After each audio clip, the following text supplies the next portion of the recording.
Hey, Redcasters, be sure to subscribe to our channel and ring the bell to be notified about our latest videos. Go Big Red. Welcome to the Go Big Redcast, the Husker Fan Sports Show.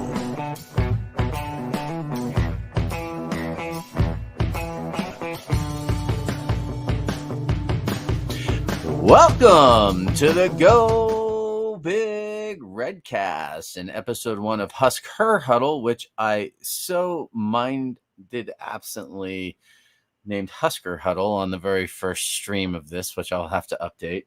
And that's what I get for putting this together last minute. So that's on me. And I am here with our host, Redcast Abbie. Hello. Also known as Abbie, some Dr. Abbie something, whatever. If you see me on Twitter, that's who I am. Hi, Rob. It's not really your fault. I also put this together kind of last minute. I know. And I got home and we were texting and I was at the gym. Yeah. And I was like, oh my God, I got to get home and do this. And I put it together. And of course I put my phone. I was like trying to do it from my phone too. And my phone did HuskHer Huddle. It actually probably auto-corrected to it, which is my fault. Should have double checked. It hasn't learned yet. It'll auto-correct back to how it should be soon. Well, I'll fix it on my phone so that it does. And speaking of volleyball, which you just got back from, I believe that tonight's episode we are going to do a little bit of volleyball 101. We are, yeah. So before we get into that, if you're brand new watching, hi, welcome. So this is the HuskHer Huddle. Abbie, I'll be hosting most of the time. Rob will be on with us. We'll have some other guests on, people who are involved with women's sports at Nebraska, to just really talk about women's sports. John Cook said it last week at Volleyball Media Days, where women's sports is a rocket ship, and all sports, not just volleyball. I love volleyball. It's my favorite sport. But all of our sports have really, really taken off. Women's sports in general has taken off. So, obviously volleyball, our basketball team's doing well, our softball, soccer, bowling has always been good. And so we should talk about the bowling team and give those ladies their props more often. You guys have said it on previous episodes, the Redcasters heard from your fans that you want more content. You want to talk more about women's sports. And so that is kind of how the HuskHer Huddle will work.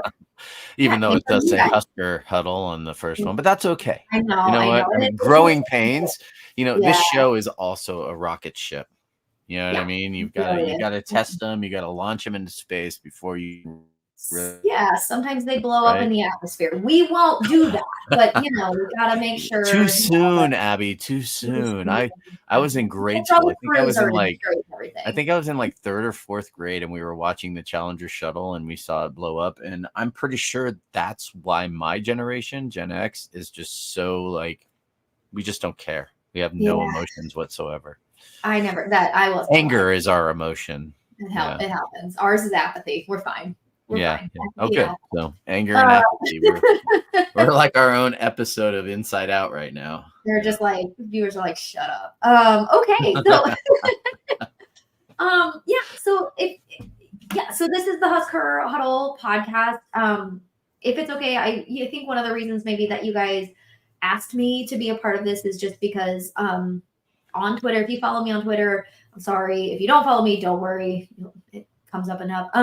But you'll see that, like, I think one of the things that I do a lot on there is talk about women's sports in general, not just Nebraska sports. I do talk a lot about Nebraska sports, but just other sports and women's sports as it's been growing, which has been, So I am a firm believer that if people are able to watch women's sports, they'll discover that these teams and these athletes, college, professional, whatever, are just as, if not, in some cases more exciting and kind of heart thumping than men's sports can be, which is great. Give this a platform. The only way to grow is by giving viewership. And that's part of what this is. We're not going to show games, but we're going to talk about games and kind of give more attention to those sports and hopefully some more eyes eventually to them. So I'm not an expert on any of these. Rob's not an expert. This is just like the Go Big Redcast, where we are just fans of the sport who want to talk about it and support it and grow the fan base. It's true. And I love watching volleyball, and a lot of that has to do with just kind of my friendship with you over the last few years. You know, we're in a couple of group chats together, and you guys talk about it so passionately. And then I feel like, you know what, I don't want to call it an obligation, because that sounds like I'm, being forced to do it. But I feel more of a need for myself to watch it and understand, just because I want to be a part of the conversation. But I also have two small girls. I have an 8-year-old and a 5-year-old little girl that are both starting to get into sports. Right now, they both play soccer. They may get into gymnastics, but I've mentioned this before. The UNC women's volleyball team is actually very good. They're a tournament team, right? They win the Big Sky quite a bit. They've been playing in that. The coach there has a HuskHer connection. Tony Pettit is a very good big mentor of hers. She worked for him at one point, and then now has been coaching at UNC for 22 years, which is crazy. Northern Colorado, right? But I call them UNC because 2 years ago they beat North Carolina in volleyball, and since then UNC claim to the UNC, right? So if North Carolina wants that back, come play us, bro. Or girls, right. Those are the rules. Yeah, no, those are the rules. Right? Like, I didn't make it up, right? But the cool thing is that I get to see the matches here. I get to watch them on ESPN Plus. But 5 houses down, the volleyball team has 2 houses here in town that they kind of split up. They live at, right? And all the girls are either at one house or the other. But one of them is 5 houses down from me, and so I've actually, gotten to see a lot of these girls in the community and the stuff that they're doing out there. And so for me, it's great, because a lot of the kids out here, especially in Greeley, Colorado, it's been a good thing to put it. And no, Asian Joe, if you think that I've ever been an expert on anything, joke's on you, buddy. The only thing I'm an expert at is changing diapers. I think I was doing the math the other day, and I've changed somewhere upwards of almost like 10,000 diapers in my lifetime. I think that's what it takes, right? 10,000 hours or something. Yeah. And those are just mine. And we're not going to talk about that on this podcast. No, we will not. No, we will not. I don't think that's going to be relevant very often. So yeah, that's true. So you actually, now that we've just sat here and gone back and forth, and I'm actually watching UNC women's soccer off on the side here. They're playing Colorado State right now. You have an agenda somewhat tonight, and you have some things that you want to talk about, I think. Yeah. But, yeah. Yeah, and we'll open it up. I mean, we've got the comments on, so send your questions in the comments. You can DM them to us, but we may not see them in time. So when in doubt, put them in the comment section. But feel free. We actually pay for Twitter now too, so you can comment on Twitter, and we should see them, I think. Oh, excellent. Then comment on the Twitter page. But so if you have questions, if you have comments, anything you want to add, feel free to bring them in. Otherwise, we'll just do what I think of as like a 101, which is a little bit of a review, maybe some new information for people who are new to volleyball. And then mostly just because I like to talk about volleyball. That's all I want to do. If I could do that all day, I would. So, yeah.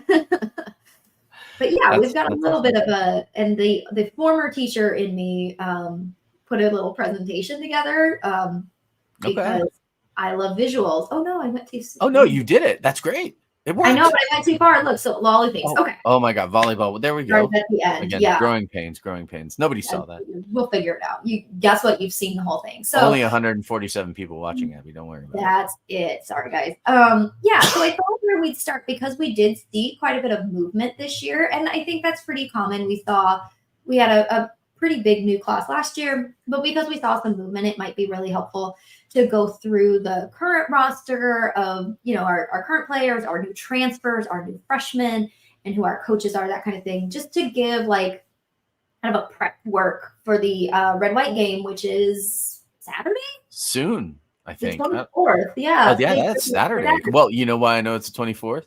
Because that's 7 days from when I'm going to be in Lincoln. Nice. Yeah. 6, so we get volleyball first. It's really, so you get a good dose of volleyball. that'll be on, I believe, BTN Plus. I think Nebraska Public Radio, Lord, Nebraska Public Media.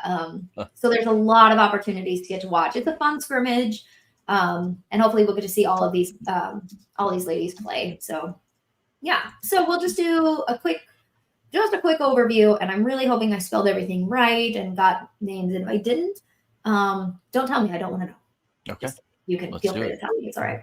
All right. So we're going to start with, I just broke these up by our position group because that's kind of the easiest. So we start with our setters. So Kennedy who we've had, she's a senior. So we've had her for 4 years from Minnesota, and Bergen Riley, who's our sophomore from South Dakota, who was the Big Ten Setter of the Year last year. Mm-hmm. So Kennedy, if it's anything like last year, likely will be, again, a serve specialist, which is great. I think I've said this on Twitter a few times, and I say it to anybody who will listen, which is mostly just Dustin, that I absolutely love Kennedy and I love that Kennedy's still here, because in this world that we're in of transfers, and this is not against anybody who does transfer. Players should transfer and play and do what is best for them. I fully support that. But in a world of these transfers, Kennedy could have left, and she chose to stay and take this role as a serve specialist and as a leader for this team. So that's something that really sits well in my heart. So I got a question. I got a question for you here, since we are doing Volleyball 101 here. Yeah. Maybe you can help me out here and explain the position as you bring it up too. Tell me what they are, maybe where they fit. Because all I know is that I heard a coach today say that, there are 6 starters, but she actually calls 7 because the libero. Did I say that right? Libero. Well, so it's either libero or libero. I say libero. It sounds libero. Better. Yeah. Okay. Anyway, and so she says she counts that as a 7th starter because of just the way that it rotates and the different jersey and whatnot. Maybe you can help with some of the people that are listening in a little bit more and explain that. Like, what is a setter? What is a what is a hitter? What is a libero? Libero. Yeah. So a setter is. Let me see if I can put this in football terms, because sometimes that's easier, I think, for a lot of people. And it is. Explain this to me like I have an IQ below 50. Put this in football terms. I think that the setter is kind of the quarterback. Okay. Right. So the setter directs the team's offense. She is, in our case, she is responsible for often getting that second touch on the ball. So when the ball comes over the net, you have to pass it up to her, and then she directs where that ball goes. So which hitter essentially gets the point for it. Okay. And so you think of her as kind of the quarterback. She leads the team. She really directs the offense. And I think is realistically one of the tougher positions on the court. I think you have to have a really, really high volleyball IQ to be a really effective setter. Well, and you have really good hands. That's the hard part. Like people don't really realize how hard it is to set too. So you've got a ball coming at you. Typically, if it's a good pass, the spin has come off of it. But a setter has to perfectly place a ball above her head and push it out to a setter to a hitter with 0 spin. It takes a lot of hand control. So I did hear an interview with Coach Cook, I think earlier this year, talking about how they've changed the rules sort of on setters and the way they can set. And the other thing too that I was thinking about is there some sort of like a game plan, a signal, a call, anything like, 'cause since we're comparing them to quarterbacks, that they maybe right before they set that they yell out, because sometimes you'll see them and you think they're going to push it one way and then all of a sudden they push it another way. And maybe pushing is the good term to use, because I think that's what they said is now allowed, something in that regard. So how is that going to work? Yeah. So what has changed is that it's not that pushing is allowed. Pushing is just a term that's used. Like, it's not an actual thing. Or it's not a foul. So what has changed is the double hit. And so typically on an overhead pass, which would be a set, it's just an overhead pass. If you see the ball have a lot of spin coming off, typically that's a sign that you essentially like unevenly touched the ball. And that used to get called. It was a double contact, and it was a point to the opposing team. So they have gotten rid of that for the second touch on this. So if the ball comes over and you go to set it on its first touch and there's still a lot of spin and it looks like you double hit it, I think that can still get called. Yeah. But if on the second contact that happens, the refs will let it go. And so realistically, it doesn't impact the setter so much. Most setters have, and especially at the collegiate level, have trained so hard to not get that. So you won't see it not called on setters a lot. It's more on like players who don't typically set. So I think like Rebecca Alec got it a couple times last year as a middle, because middles don't typically set, and so they don't have the best like hands for it. Mm-hmm. So that now won't be called. So they'll still set, you can still set the ball. Anybody can set the ball, but on that second contact, if the ball has spin or anything like that, it doesn't get called as a double hit, and they can just continue to play. Okay, makes sense. Cool. Yeah, so that's how we think of setters. That's if you want to think about it that way, they really, really lead the offense. In terms of who they go to, I don't think the setter themselves typically call it out. So it was really fun if you can find old like 2020 games where there was nobody in the crowd, and so you heard everything. Mm-hmm. You'll hear, or if you're at games sometimes, you'll hear the hitters call out numbers. You'll hear like 5, 9, 2, 1. You'll hear these numbers, and they all have meanings of where they can get hit. Is that part of what they refer to as the system? Not really. Okay. It's similar, but not really. That's just, I'm setting you up for later on this one. You are. It's okay. That's a good question. That's one that, like, Dustin asked me when I was like, "Hey, what kind of questions do you have about volleyball?" That was one he had. I'm prepared for that. Good. Yeah. No, those numbers are they're about two kind of things. If I'm remembering this correctly, I play rec league, so we don't call out numbers often. But it's kind of where. So it's you barely show up sober, you know. I know. Hey, our drinking team is a volleyball problem. No, but so it's about like where on the net and kind of how quick it is. Okay. So I don't remember the numbers off the top of my head, and if someone has those. Otherwise, well, maybe that's okay. We can get into that another time. So it's about speed and kind of placement, and they'll all know those things.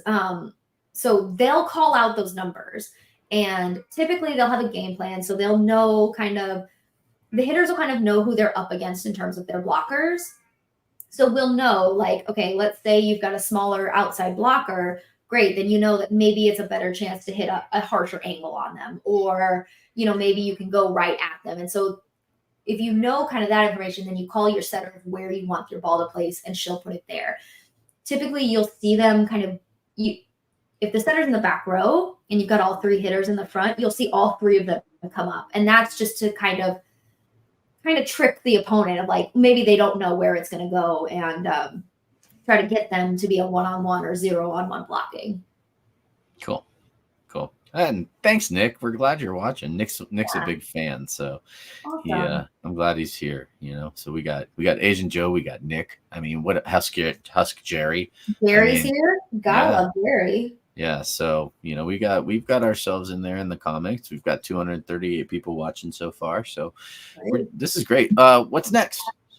Okay, next we have our pin hitters. So these are not all of our outside hitters, but these are kind of call them pins because they're all the way out towards the ends of the net. The height of these girls is just dumbfounding to me, because ridiculous. Yeah. So the coach that I heard speak today, somebody asked about, like, are we getting taller? Right. And I'll just say it. I was trying, but it's the Northern Colorado volleyball team coach. I heard her speak at my Rotary today. And so this is actually perfect timing, because I came up with so many questions for tonight for you. But she said, well, we haven't really gotten taller, but one thing that they do a lot of in the weight room is measure the height. She says she's got a girl that's 5'9", where her hit height is 10'4". Yeah. Like, that's insane to me. She's over the rim of a basketball hoop, and she's 5'9". Yeah. Right? It's ridiculous. Okay, let's just be clear. I'm 5'9", and I can barely touch the net. Yeah. It's ridiculous how the height that they get when they talk. So if you ever hear them talking about jumping out of the gym, that's what they mean. That height is that. It's insane. Vertical is And they And know then, like to the T. Like, I mean, sorry to interrupt, but like she was saying, like, this setter, this hitter, she can jump 10, 4, and 3/4. yeah, And she's like, and we'll measure. And on a Thursday, if it's a Thursday before match and she's only measuring at 10 foot 3.5, we might give her a rest on Friday to get her body healed and yeah, put her in the cold tub and do some stretching and things like that so she can be at full strength. Like, it's literally like a half an inch difference, and they notice that stuff. That to me is crazy what athletics is becoming. yeah, it's so necessary. And so you think that's 5'9" and she jumps 10 foot. Yeah. Like, think about so that's a thing to watch. It's hard. Volleyball's really fast at times. Yeah, It's it a little is. overwhelming. Yeah. But that's a thing to watch this season is look at Merritt Beeson's jump. Like, look at her attack height. Mhm. Look at her from out of the back row, her attack height. She's so impressive. I mean, they all are. Harper gets height. Lindsay gets up. They're all over 6 foot tall. So if you think about how tall they significantly are. over. Like anything over 6.5 is 6 Well, foot I mean, one. look at that. You look at that picture of Merritt Beeson on there. Yeah. I mean, it looks like her whole chest is above the net. It is. Impressive. Unless maybe that's a good camera angle, but still. It is a good. I know, but that's a thing to watch for with these hitters too. Is for the purpose of tonight's show, she is definitely above the net. Yeah, and I will not hear otherwise. That's right. So what's a pin hitter? So pin hitter, typically we say pin hitters are outside hitters. So they hit from the left side. This one I put Merritt in because she's a right side hitter. I stuck her in there because I don't know, it was easier than putting her on her own side. So the pins are essentially, if you look at a volleyball net, how I was taught what a pin was basically like the antennas. Yes. Okay.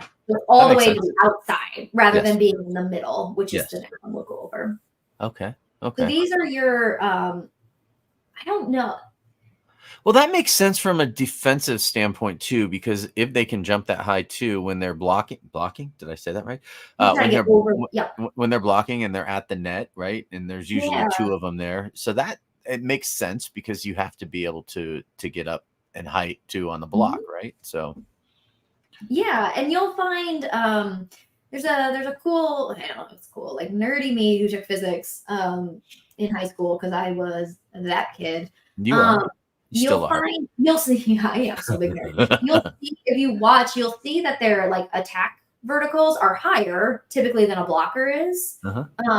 Only because they've got some extra steps, they're jumping, so they've got a little more leverage. But yeah, they have to be able to jump that high to get over the block. Yeah. But then when they're that tall, and you'll see, I think our middles are even taller or even bigger to try to stop that. And that's where that's amazing. Yeah, so they're really tall. Just wait till we get to the next one. Hi, Ken. Thanks for joining us tonight, buddy. Yeah, so we're talking volleyball, Ken. This is our first HuskHer Huddle, and Abbie is going through the different. I'm asking some questions. You can ask questions too. We will put them up here on the show. I'm just going to leave that watching live going across the bottom the whole time because, quite frankly, I'm really enjoying this conversation right now, Abbie. I just want you to know this is probably the longest you and I've ever talked, just the two of us, outside of a couple phone conversations, and even then. So, this is anything else about pin hitters. So far we've gone to setters, which is kind of the quarterback of the volleyball court, because they're the ones that kind of once the ball gets hit to them, they set it in whatever direction they need to in order for the hitters, aka also the pin hitters, which is one type of hitter who sit on the outside, on the edges of the net, we'll call it, right? Like right up front by the pins, which are actually like giant antennas, right? So am I getting this right so far?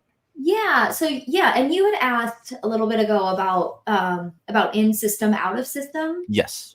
So typically, this doesn't fully answer the question because we'll talk about what in system is. But if a ball is out of system, typically it's going to go to your outside hitters. Okay. So your outside hitters are kind of your. I don't know if they're truly like the meat and potatoes, but they're the ones who are probably going to get the most attempts, most steps to them, because it's an easier set a lot of times. The right side, so like what Merritt plays, and I actually think that's it. I think our new ones are left sides, but typically that's a little harder because you have to set it behind you. It's a back set, so you have a little less control as you would going out to your outside hitters. But this is where you'll see that they get the majority of the attempts at hits are your pin hitters. Okay. Very cool. Awesome. Hey, Ken, I see your question. We're not ignoring you, but I promise you we're going to get to your question, because I think that's where we should probably talk about, like, when we get to defense. How does that sound? We'll get to Ken's question then. Yeah. What's next? What's next? What's next? What's next are the next set of hitters, who we call our middle hitters. Middles. I like that. These are your biggest girls. So Rebecca, Alec, who she's going by Rebecca this year, not Becca. Okay. Which is a silly, it's not a silly thing. It's for me, have to remember, like, it's silly to me be like, it's not Becca. I have to like remind myself constantly. So the Rebecca, Alec, and Andy Jackson are our two middle ones. They tend to be taller than our outside hitters. Okay. Awesome. And it's basically the same thing. Setter sets to one of them, basically, and they would be more like in system, right? So like we want to get the ball to them first and foremost, and maybe unless like something's set up. Is that a correct assumption? So a lot of times, if you get to listen to our Nebraska commentators, who John Miller, I do a lot. Yeah, even do you ever listen to volleyball on the radio? Because I do. And it's actually really educational. It's a trip. It's a trip. I'll listen to it on HuskHer radio, and I'm just pretending like I know what I'm listening to. But it's sometimes they'll explain something here and there, and I still have questions. But I wish they'd be a little bit more educational in those broadcasts. But that's okay. It's hard. I think it's really hard to be educational in that moment, only because like. It's so fast. It is such a fast sport. And so it's not quite like football, where like football happens and then there's a pause and then something else happens. Like every single ball is a point in volleyball, and it's fast and powerful and scary at times. Yeah. So, I put them on when I listen to the TV. So I sync up the radio and the TV because I love them. But you'll hear them a lot of times say things like feed the middle, set the middle, get to the middle. And that's for a couple different purposes. So I have to credit Lauren Cook West, because she explained this so beautifully in her Sports Nightly episode with Jessica. But when you do that, so when you set to the middle, the setter is usually right there, which means that hit from the setter's hand is fast. It is much faster than it is to set the ball all the way out to the outside pins either direction. So if you can get a set to the middle, it's faster, which means the defense doesn't have as much time to set up. Okay. Which means hopefully you're getting a one-on-one situation, so one hitter to one blocker. The other thing it does is if you essentially keep them honest, and so can continually set up the middle, you have that middle blocker then, when you do decide to set to a pin, still has to respect that middle blocker, that middle hitter, has to respect that it could go to her. So it slows that blocker down from getting to help block the other players. So again, if we talk about this in football terms, it's that idea of like you establish the run to then set up the throws, right? So you have to do that you have to make your opponent respect this kind of like hard-nosed position in order to really be effective in your So if you're out of system, it means that the defense is set up to defend it, so you have to kind of No. So out of system is an offensive term. It is. And all that means, so an out of system play just means that the pass did not go to where the setter is. Okay. So it's just kind of a messy play. Is kind of I see what you're saying. It's kind of like sometimes in those big rallies that you see, the ball's just kind of flying around everywhere. Okay. Yeah, it's if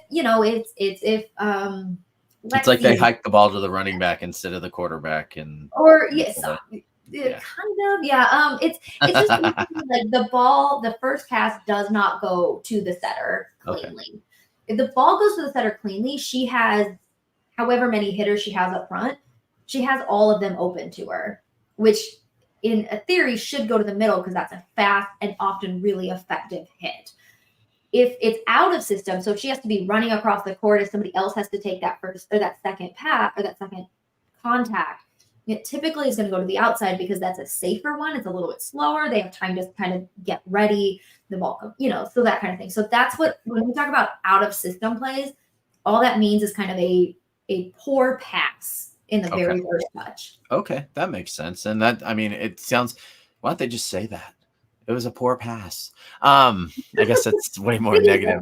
They say things like that, but yeah. So what's next? So we've got the middles, we've got the pin. That's our middles, yeah. Yeah, we got our setters, our pin hitters, our middles, and then our liberos. Okay. So one thing to go back to is those middle hitters, those pin hitters. Lexi Rodriguez, is this like her 9th season on the team or something? Like, my Lord, she's been around forever. She's a senior. I'm already miss her. So a thing to remember with those hitters and blockers is when they're, or middle hitters and pin hitters is when they're in the front, they're also the blockers. So that's where defense starts. And then it comes back to if they, the block isn't effective, then the defense comes to those defensive specialists or liberos. Okay. So we have 4, but we have 3 returning, Maisie, Lainey, and Lexi. Lexi is our libero. The other 2 are defensive specialists. Why is it when I watch volleyball on TV or listen, so many people, like announcers, talk about the liberos so much? Like, why are they so important on the team? Oh, because so if the setter is the kind of planner or like runs the offense, the libero has to get the ball to her cleanly because you want to be in system. When you're in system, you've got all your options. Okay. So the libero is so important because you have to have. They're also the shortest ones on the team, I've noticed. They are. Well, yeah, because you can't jump. They're not going to jump, block, hit, do any of those things. Okay. So as a fellow shorty, I love that the libero and the defensive specialist is a thing. Because that was my only hope ever of playing volleyball was being one of those. Okay. But yeah, so they're your passers essentially. They are your defense beyond the block. So they're going to get a lot of balls. They're going to get serves. They're going to get hits. They're going to get block touches. They're going to get tips. They're going to get overpasses. All of that, and they have to start the rally. So they are the ones who have to get it up to. Anybody in the back row has to get it to the setter, but because this is their specialty, they are really focused on that. Okay. Well, that makes perfect sense. And I know, again, I'm sorry, I keep referencing this, but it's so fresh in my mind, is that UNC was really excited. She was really excited because she was talking about how they out-recruited Illinois and Creighton. That's right? Awesome. For a player. Her name is Samantha Steele, right? And she is actually from Omaha. She went to Millard South and coming out of Ohio, right? She's a graduate transfer, I believe, and playing for us. And she's 5'8" and she's a libero. And one of the weaknesses of their team last year, and I didn't understand any of this. I just couldn't figure out why they weren't as good as they could be. But now I'm understanding a little bit more, as one of their weaknesses was like digs, I think, right? Yeah. Is that the proper term? That's a stat that they get, right? Okay. So now it's kind of making sense. Now she's 5'8", she's a little bit taller than that, but apparently that is like her strength. Like they're like, you're going to see a lot more digs. You're going to see them flying all over the court. And she's already like teaching a lot of things to other players, and it's kind of cool. So, and there are a lot of Nebraska players, actually kids from like Lincoln, that are playing on this team. So I'm kind of excited to watch all of that go down this year. That's awesome. It's gonna be very cool. Yeah. We've got a freshman out of Lincoln, as a matter of fact. That's awesome. So yeah, so I'm learning this and I'm trying to apply it because I will be at some live volleyball games here in Greeley, and it is competitive D1. I mean, if anybody has a chance to look at their schedule, I would say that from an RPI standpoint, it's probably just as competitive as maybe some of the matches the Huskers have to play this year. Yeah. And I know that sounds crazy, but they are playing some pretty big Power 5 schools. SEC, they're not Pac-12 anymore, Big 12, and Big 10 schools this year. So awesome. Michigan State, I think, is coming to Greeley. That's great. That's good for UNC. Oh yeah. Yeah. So that's one of those whiteouts or something like that. So, I don't know. Hey, Greg, maybe you and I can go to a game. Greg lives in Greeley now. Oh, that's awesome. I just Yeah, ran into there him you on go. Saturday, as a matter of fact, and so maybe we can go to a volleyball game or something together. So that'd be fun. Yeah. Okay, Rob, do you know the difference between a DS and a libero? I do not, and you're about to tell me. Well, I just thought I would ask. I didn't want to be a know-it-all. No, no, please. This is your know-it-all moment, Abbie. Like this is like Um, conversation for you with nobody talking back. yeah, so a DS is a defensive specialist. They are That makes sense. passers. Maisie, Lainey, and our new freshman likely will be DSs. A libero is a specific defensive specialist who, as you note, if you watch, you'll notice she wears a different colored jersey. And really, the distinction is that she gets free substitutions. Okay. So that's a huge deal. I think they So like when they're on defense, they can just bring her in anytime, and then she goes off as soon as offense starts. No, she usually will play across the back row. Okay. So what that means though, so I think that teams get 15, somebody fact check me on that one, 15 substitutions a game. Okay. I'm about to And fact so check you. so like let's say that Lainey comes in for Lindsay Krause. So Lindsay serves, and then after she's done serving, her and Lainey switch. So Lainey comes in for her, plays across the back row, and then they substitute back in to get Lindsay in the back row. That's 2 substitutions that they have to use up. So Lexi can come in and out of the game, and there's no substitutions. So I don't know which rules they go off of here, but the number of substitutions allowed in volleyball, international is 6%. Yeah. Domestic is 12%. Okay, that could be. I thought USA volleyball. That's what it just says. USAV. High school is 15. Oh, high school and collegiate is 15. There it is. Okay. And then club is 12, and then pro is 8. And that's actually important to know because we do have 2 women professional volleyball leagues now in the United States. We do. And I think a third one's in the works. I don't know. Maybe they're going to merge at some point, but I mean, yeah, just good for our them. reigning champs for the volleyball league are the Omaha Supernovas. Also, a big Herdat kind of runs all their marketing, gets all their sponsors. So shout out to Herdat Sports and the Omaha Supernovas here on our very first Volleyball 101 show. It's a volleyball state, man. It's a volleyball state. We're a volleyball school. I don't care what anybody says. We are. We're a volleyball school trying to get football back. So that's where we're at right now. And then another new rule that came up, which is a little less known, I think, is that teams can now have 2 liberos.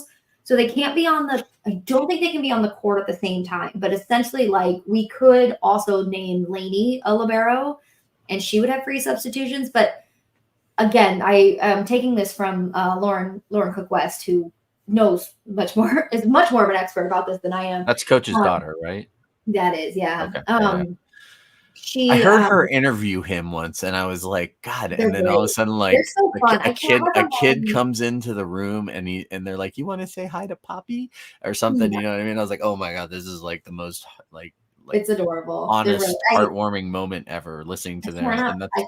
I think it's on the HuskHer Radio or HuskHer Media Network, HuskHer Radio Network. They do these interviews for I think it's like Kicking It with the Cooks. And Kicking It with the Cooks. That's it. Cannot recommend it enough. It's really great. God. Yeah. And they're usually only like 15 minutes long, and it's such a good listen. Oh my God. It's so wholesome.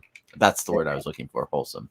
Yeah. So, yeah. So some schools you may see, UNC probably not if they're just getting the one, but they might play 2 liberos. So probably not Nebraska. We probably will stick with just the one for consistency. I think with this transfer, she mentioned today that they're only sticking with the one, or at least that's their plan. So that's actually kind of exciting. Like when you know you're close, you know what I mean? And then you get that one player that you think could be the difference maker. So I'm excited to watch that. So yeah. I guess we're just talking volleyball. So it doesn't, I mean, I realize the Huskers are our example, but like, you know, I'm trying to apply it to real life. Yeah. There's so much volleyball to be watching. Yeah. And that's what, for the record, like, watch all the volleyball. Like, don't just watch, like, clearly watch Nebraska, but watch all the volleyball. You'll see so many different styles, so many different, like, ideas and kind of methods of play. It's all great. It's all good. All volleyball's good volleyball. We're the Maddie Rink. committee. Maddie Rink from Lincoln Southwest. That's her name, Maddie Rink. That's awesome. Yeah, and she is a middle blocker, which I know what that is. I mean, she's tall. And yep. Yep. So option 1. We call that option 1, right? That is There, right? ideal. Middle Yeah. blocker. Okay, Yeah. look at I'm learning, right? You Like did a great job. thank you. Yeah, so that'll be exciting because if I whenever I see students that I know are from Nebraska around town, and Greeley's like not a very big place. There's 140,000 people, but if you live in like the area where I live, which is close to downtown Greeley, you run into a lot of these student athletes, especially like at the gym or just walking around in the neighborhood, and especially when they live 5 houses down from you. But like it's really fun to just kind of like be like, how's it going, and wave and say hello and just see them. So that's kind of fun. And I suppose Lincoln's a lot like that too, but it's a little bit more concentrated from a student athlete standpoint. So anyway, what's next? So defensive specialist and liberos. Cool. And who are our new transfers? Yeah, so that's where we're coming on. So these are all of our returning players. So our new players, we have 4 incoming players, 2 transfers, 2 freshmen.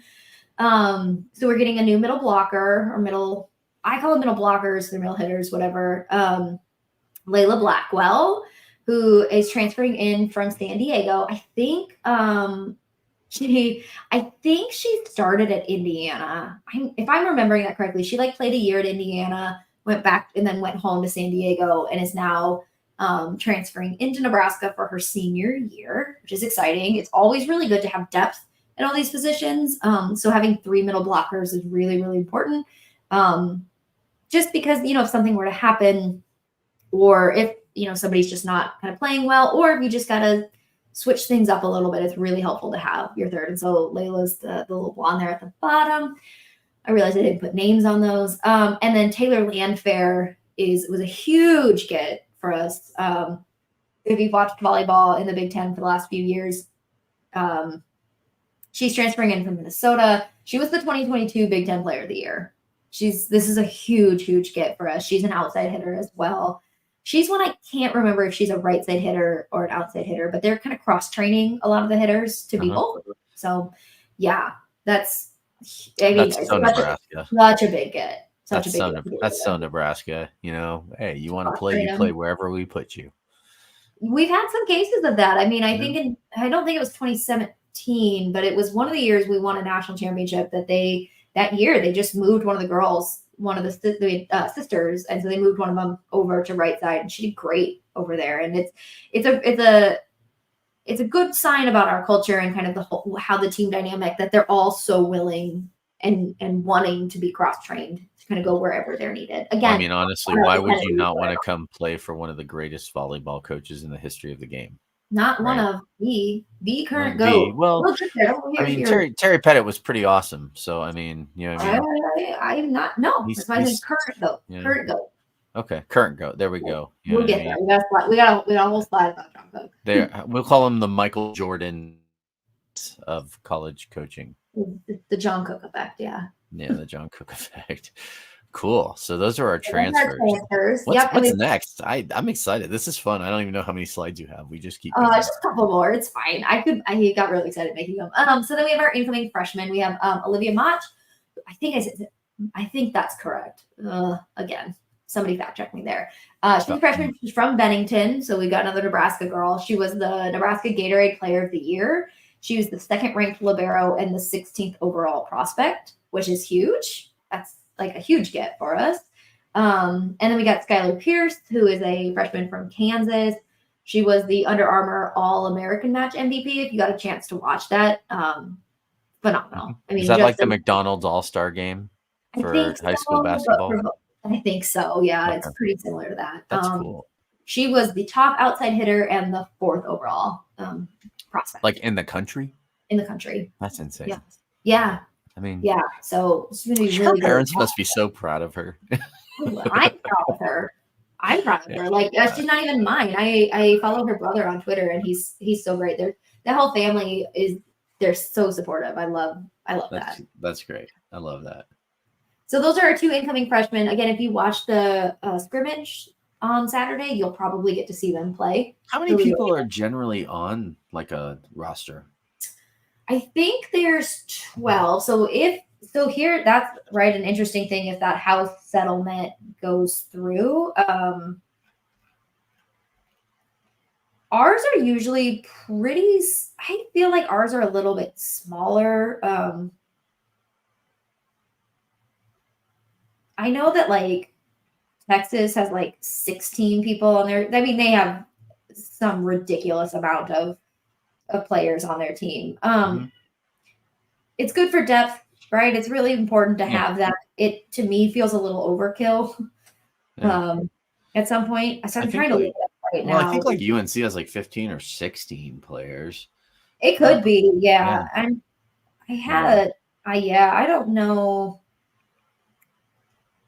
Let me see. Sorry, I'm looking it up because I don't have that number off the top of my 18. If the settlement is approved as is, volleyball will have 18 spots. Okay. That's a lot of spots. That's a lot of people not getting a lot of playing time. I can't. But they're a developmental program too. I mean, unless you're like coming in there like ready to play, like some of them, maybe 1 or 2 players every like couple of years is like a lot of these players they develop. You know what I mean? Yeah, like, we develop.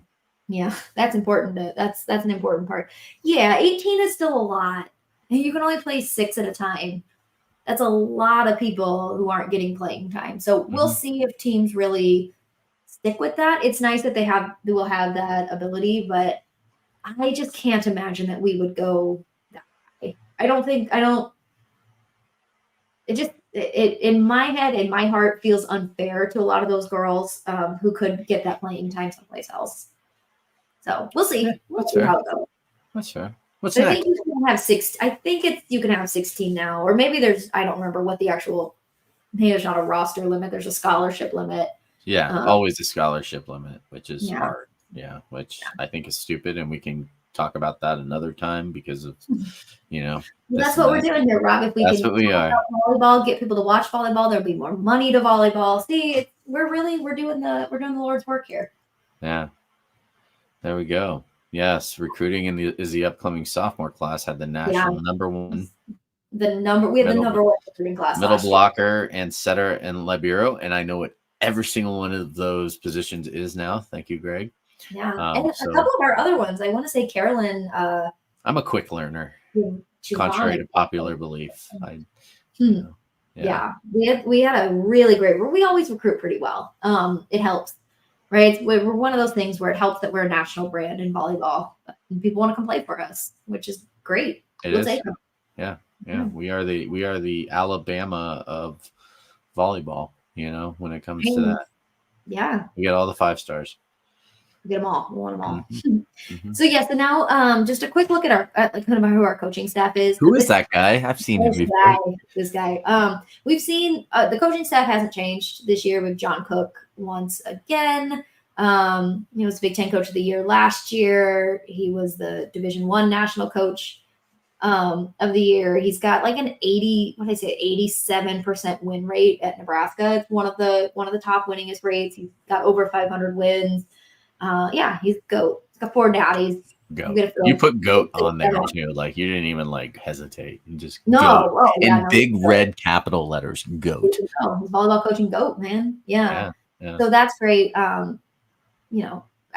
We talk a lot. I think we've talked a lot in football about like how continuity has been kind of a problem, and I think that's one of the benefits that volleyball has had is this continuity. I've said so for 24 years. John Cook has been our coach, and even before him, Terry Pettit was our coach for so long.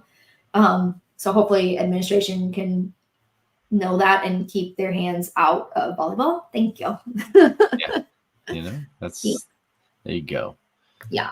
So then our assistant coaches, we have Jalen Reeves, Kelly Hunter, and other volleyball GOAT Jordan Larson back for her 2nd year. So these are the people you'll see. You'll see Jalen a lot on the sidelines. He'll often be kind of help calling things out for the players. He's quick to give John Cook the challenge card. A lot of enthusiasm, a lot of fun to watch. I as soon as I saw him on there, I was like, I knew who that is. Oh yeah.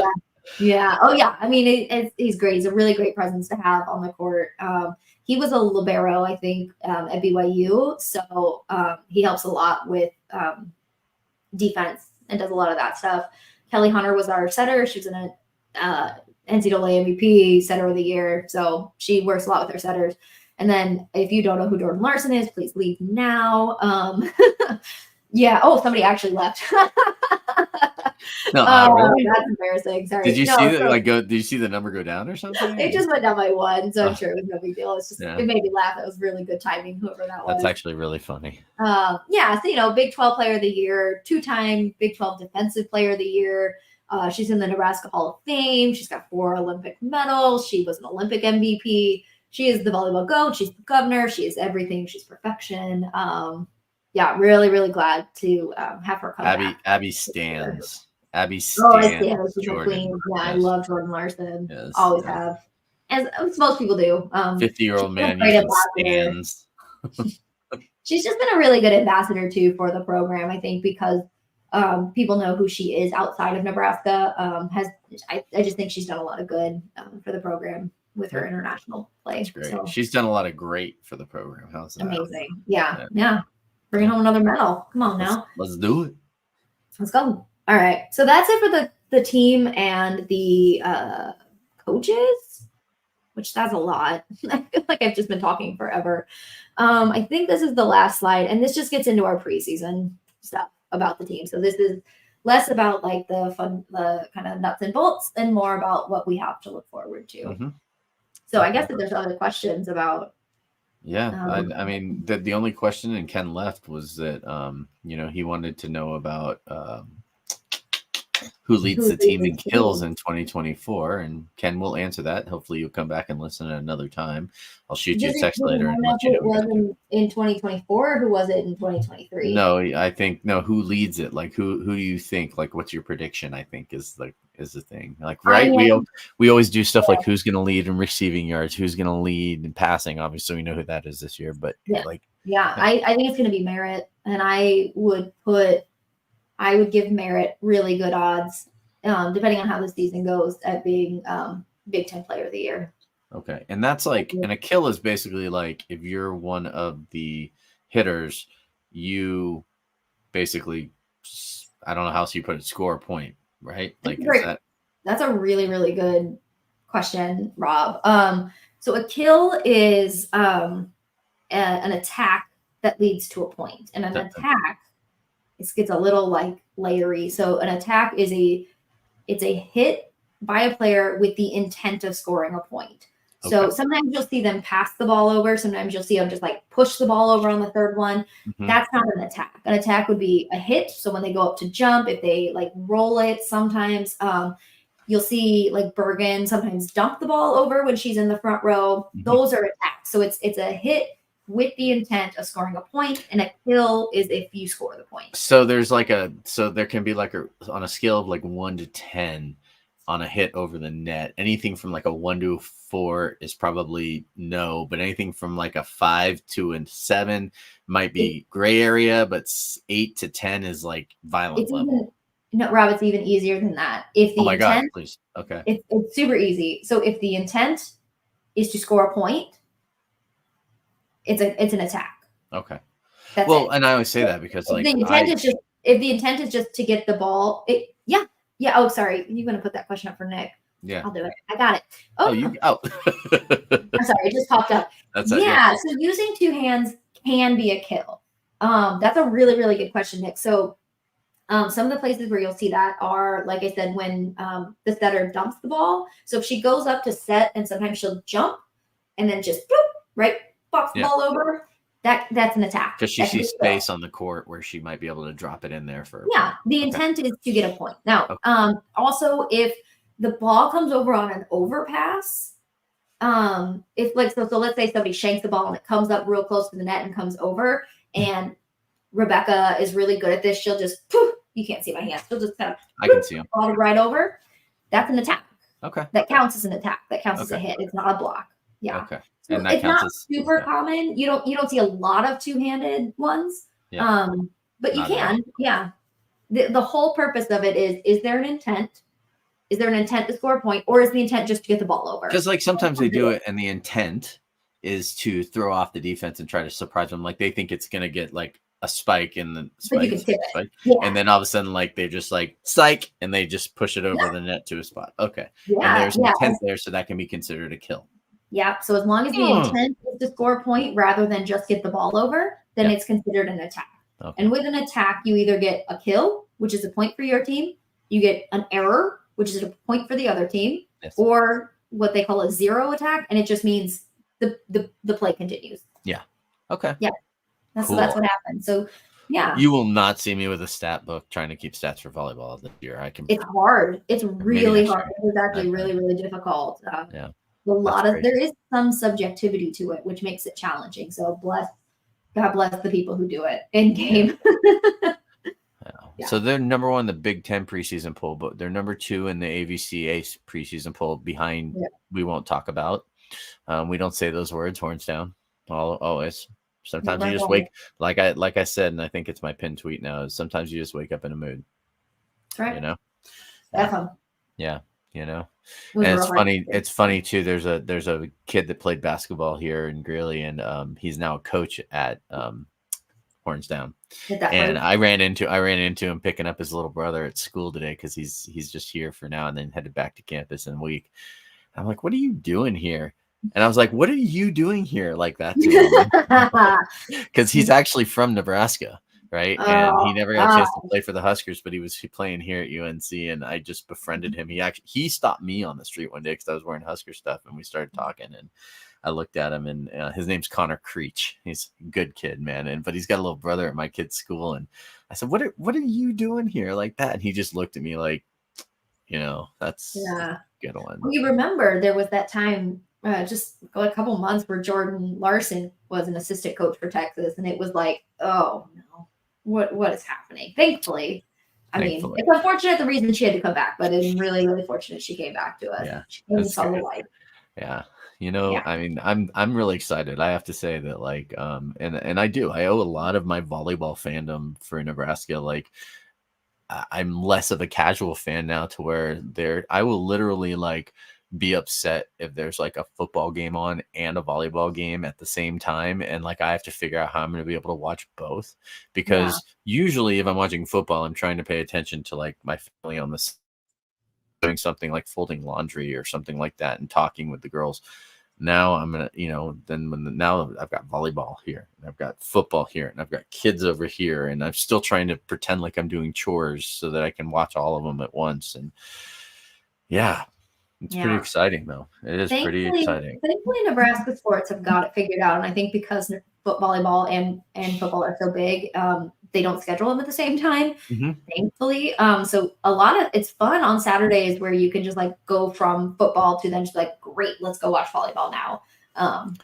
Those are always my favorite days, is when you get both. So something I just realized too, and I think I'm going to try to make this work.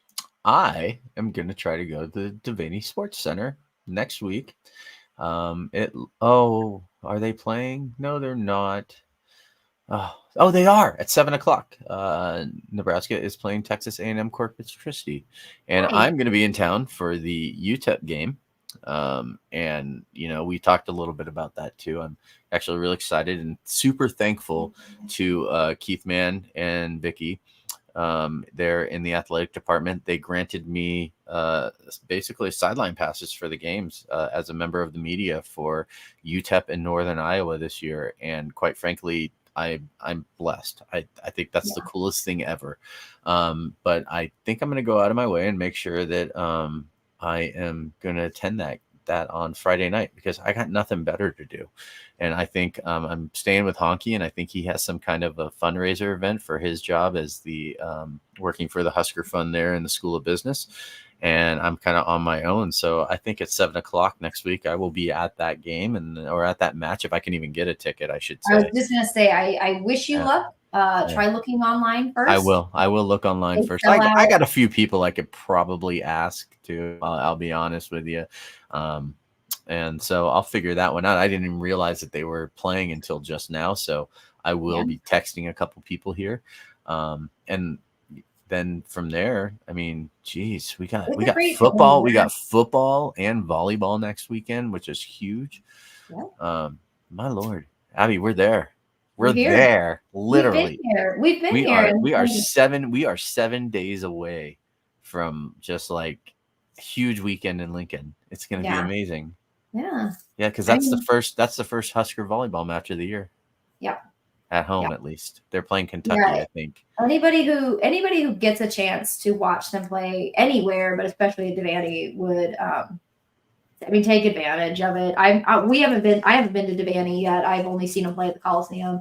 We're gonna try to get tickets when we're in Nebraska to see them. But I recommend it if you ever get the chance. If anybody ever has tickets and they're like, "Does anybody want them?" Yes, please take them. Go watch them. Support them. They're so much fun to watch. Yeah, I should. I mean, I'm guessing that Herdat probably is using all of their tickets next week for, their people. But I mean, that's still, maybe I can figure something out. I should have thought of this ahead of time, and now I feel stupid. So, I'll get it. I'll figure it out. And they're sold out for sure. They're not even. They don't even let you click on a link that says tickets on it, like to try and shop for tickets, right? Like they're just they sell out so fast. My God, they're hard tickets to get, as they should be. It's a good team. They're worth it.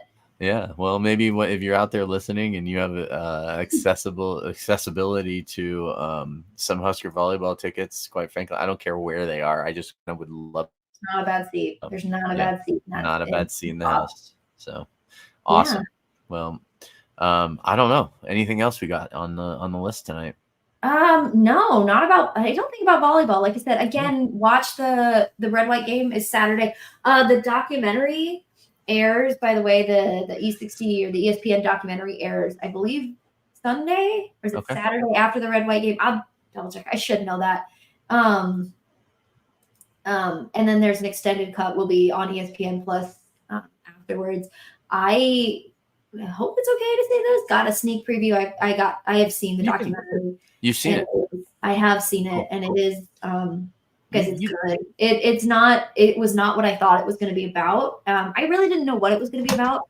But I will say it's really good, and it's a really important thing, I think, to watch as we ramp up into sports season. And I've tweeted about it a couple times, that like these are human beings, and they this feels like a parting shot on it, but no, this is great. This is the parting shot. We'll call this the parting I have another one then. So you do? Okay. Well, you just keep talking. I'm going to shut up. Yeah. So no, it's okay. So it's the documentary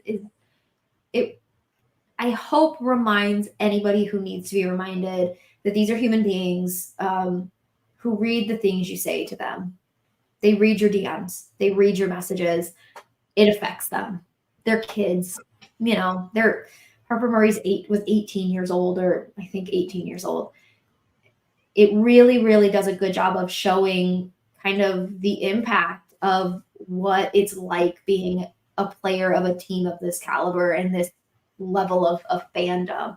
So we love them when they do well. People make fun of me all the time because I'm just like, be positive even after the losses, but like, especially two players, like remember that these are people. And one of the things that I hope we can do with this podcast is not just like raise the level and like the communication and the conversation about women's sports, but help to really humanize these women and these amazing athletes. So please watch the documentary. I think it'd be a really strong showing. Again, going back to this idea, like if you allow people access to watch things, they'll actually watch them and engage in them. And so if we watch this documentary, if we have good numbers for this documentary, that maybe it's a pipe dream. I don't know, that like people at ESPN will realize that there is a need and a hunger and a desire for women's sports content.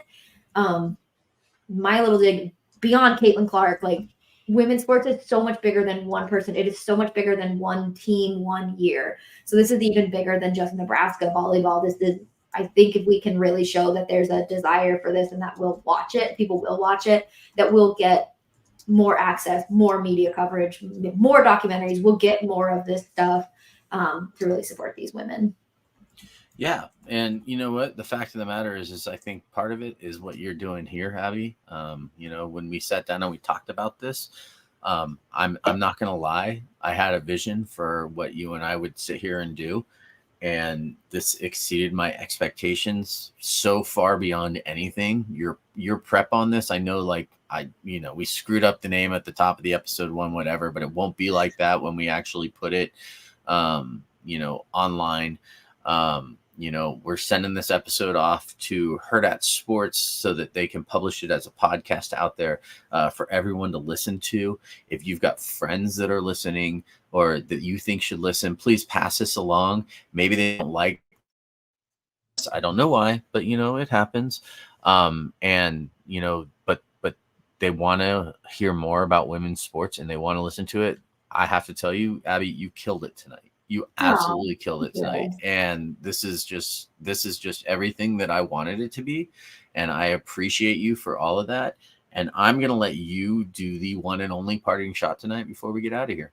That's awesome. Oh God, I'm going to honky this up. I can feel it. So parting shot, red white game is Saturday. Volleyball kicks off the next, home season kicks off the next game. Our first home game is on ABC. Not first home game. Our first actual game is on ABC. It's against a highly ranked Louisville team. Like, we got a tough road ahead of us.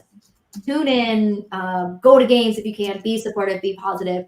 And a quick little sneak peek of what next week's episode or the next episode is going to be is we're going to do kind of a soccer 101 because that's a sport I don't know anything about. I played soccer too, so awesome. I am down with that. You're actually surprising me, and I'm really happy about that. What's really cool about that is we have Sarah Person, who she is a commentator. She does kind of play-by-play commentation. She's a student at Lincoln. I think she's a senior this year. She's a broadcaster for Big Ten Plus. Yeah. So she's one of the broadcasters on Big Ten Plus for soccer. And she has agreed to talk to us and give us a rundown of soccer and what we should know about it and what we should be looking forward to this year. Unfortunately, right now we are 1 and 2 seasons young. We got plenty of time to get going. It's all preseason, Yeah. We can still win the Big Ten.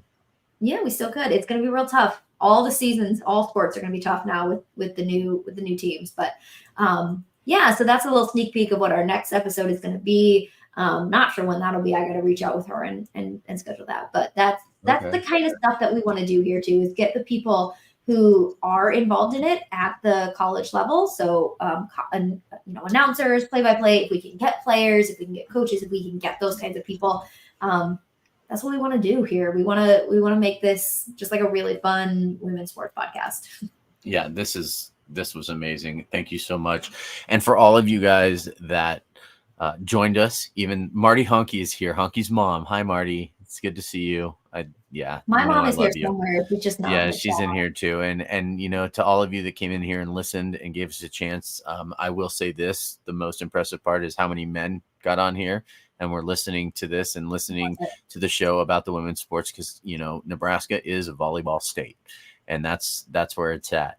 And we will be back. We will be back soon. We have a guest already lined up. We will be promoting that one a lot more as soon as we get some graphics put together by our graphic designer, Dan. And with that, I'd like to thank you all for joining us on the Go Big Redcast. Go Big Red. Go Big Red.